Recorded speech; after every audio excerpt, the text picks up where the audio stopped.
Հիշատակեցի կառավարության 2015 թվականի որոշումներից մեկը, հիմա այդ որոշումը կյանքի չի կոչվել,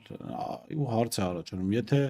մի բան կառավարությունը չի կարողացել կյանքի կոչել, դուք ինչպես եք անելու, սա մեկ, եւ երկրորդը թե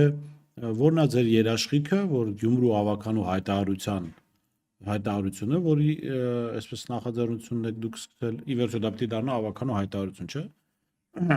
Դրան այո, ուղերձ հայտարարություն, դրան ականջալուր է լինելու իշխանությունը, այսինքն ինչի պիտի փորձեն իրականացնել։ Նախ իմ կարծիքով, եթե իշխանությունը փորձի անտեսել այդ հարցը, ուրեմն պատասխանը չի ուշանա գյումրեցու կողմից, որովհետև եթե չհասկանալով, որ սա նաև կարող է դառնալ լոկոմոտիվ ամբողջ Հայաստանի համար, որ նաև պետական բյուջե մեծ գումարների հոսք տեղի ունենա, ուրեմն պատասխանը կստանան անպայման, իսկ պատասխան ստանալուց հետո գյումրեցու կողմից ինձ թվում է շատ ցավոտ կլինի, որովհետև յուրաքանչյուր կառավարություն, որը ստացել է գյումրեցու կողմից այդ պատասխանը, որը իրան ցավ է պատճառել, շատ արագ կորցրել է իշխանությունը,